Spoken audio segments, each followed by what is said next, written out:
Sejam bem-vindos ao nosso segundo encontro de filosofia e continuaremos na aula de hoje a discutir sobre o surgimento do pensamento filosófico.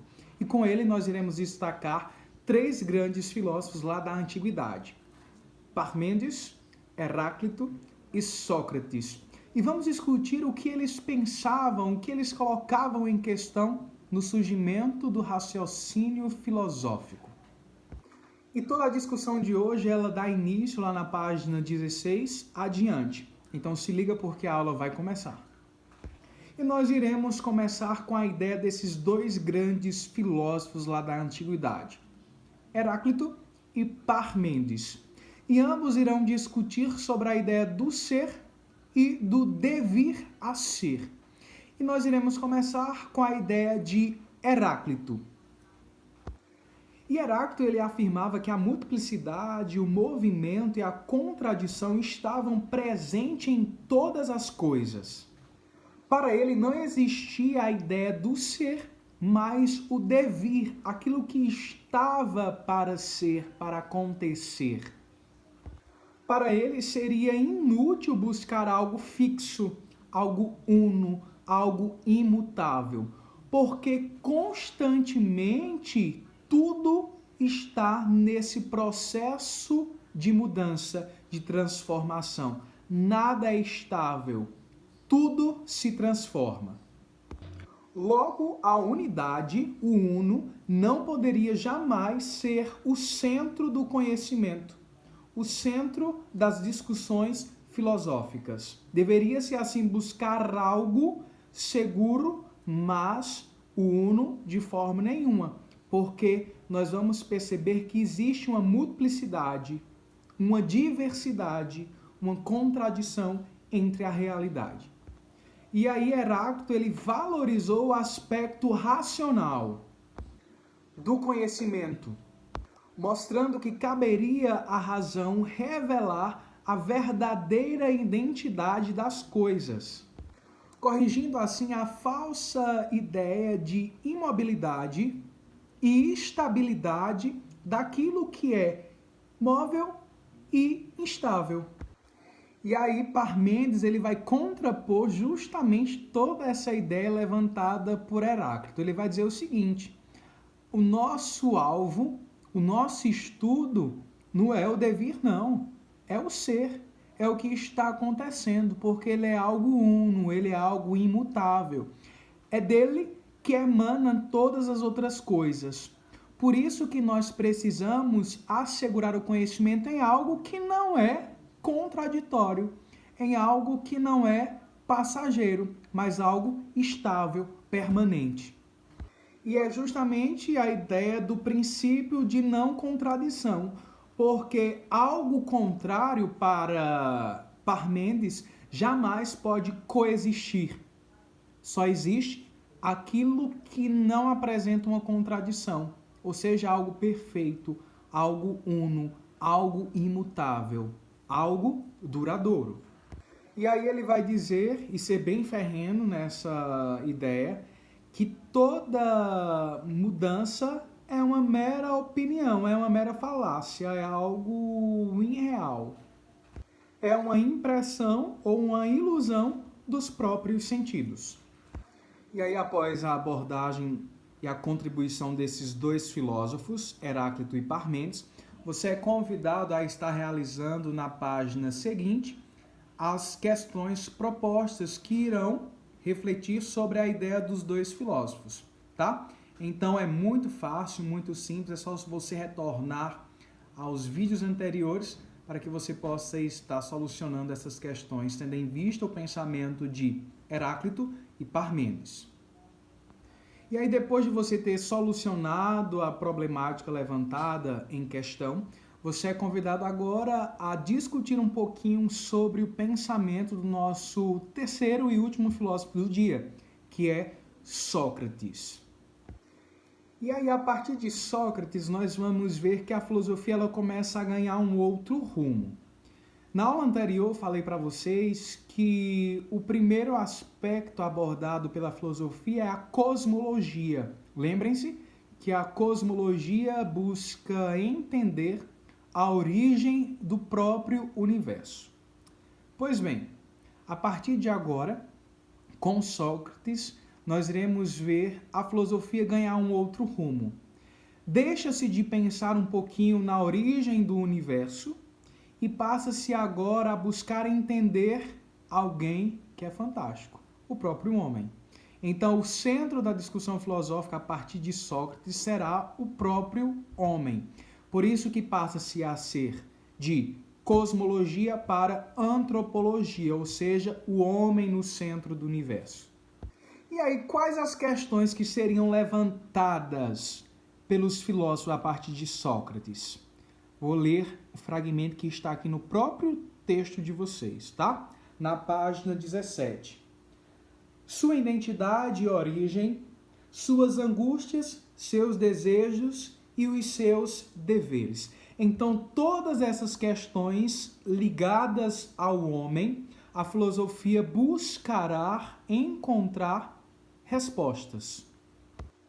E algo de curioso no pensamento de Sócrates é que para que o homem tenha acesso a todas essas informações que chegam a ele, essa curiosidade por entender o que move o homem, ele primeiro precisa fazer o exercício de se autoconhecer.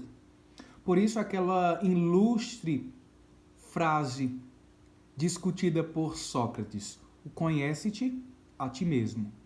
Se o homem não é capaz de conhecer a si, de buscar respostas para si, é impossível que esse homem saiba lidar com as coisas que o circunda. Então é de suma importância para Sócrates o autoconhecimento. E aí só é capaz de se autoconhecer o ser racional. Por isso que ele vai colocar no centro de toda a sua discussão o homem enquanto um ser racional. Ele vai racionalizar tudo.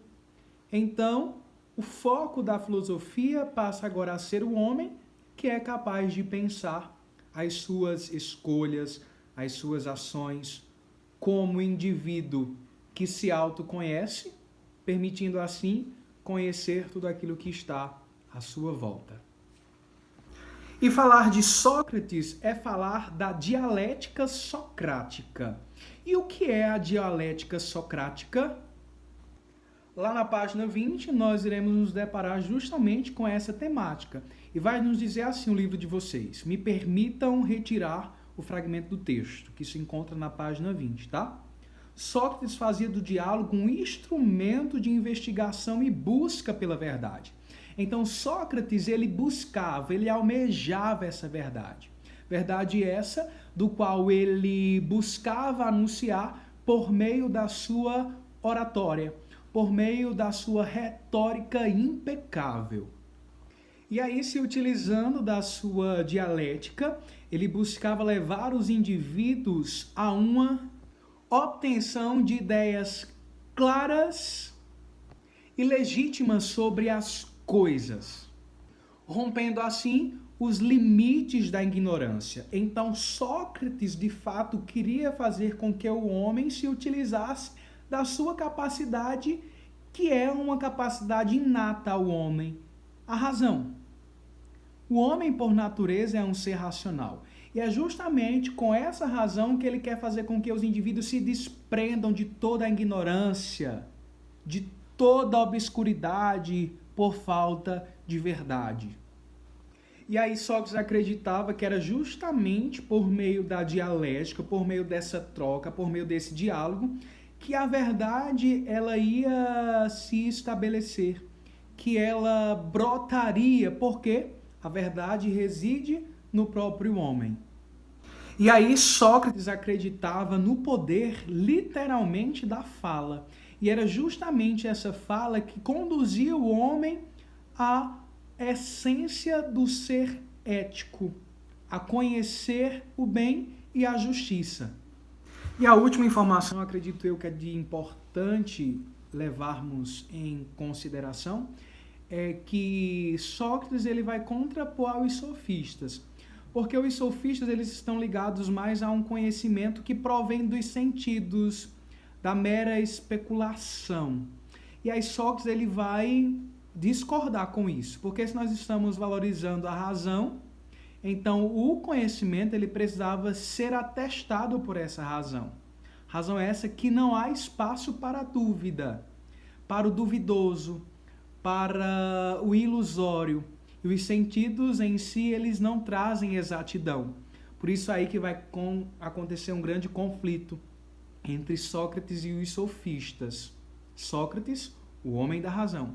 Os sofistas, podemos dizer assim, os homens dos sentidos. E aí, essas ideias de Sócrates em romper com os deuses, em romper com essas inverdades, com aquilo que era atestado pelos sentidos, vai causar uma grande revolta para aqueles que eram detentores do saber. E com isso, Sócrates é levado à morte e ele prefere morrer defendendo aos seus ideais do que acatar aquilo que para ele era algo tido como uma inverdade, como algo não confiável, porque não seguia o viés da razão. E aí, com essa nossa discussão, nós encerramos, assim, toda a problemática levantada por Sócrates. E aí já quero encaminhar para vocês as atividades de hoje. Então, se liguem para não perderem o fio da meada. Então, sobre a ideia levantada por Parmênides e Heráclito, nós temos a atividade da página 17. E aí, a partir da página 18... nós iremos tratar sobre Sócrates e aí temos alguns exercícios para serem resolvidos por vocês. Página 18, página 19 e a página 22. Para vocês, bons estudos, bons exercícios e na volta às aulas presenciais, eu discutirei com vocês a filosofia na polis grega. Desejo a vocês um bom recesso, se cuidem, que Deus nos proteja, que Deus nos abençoe e confesso, já estou com saudade de vocês.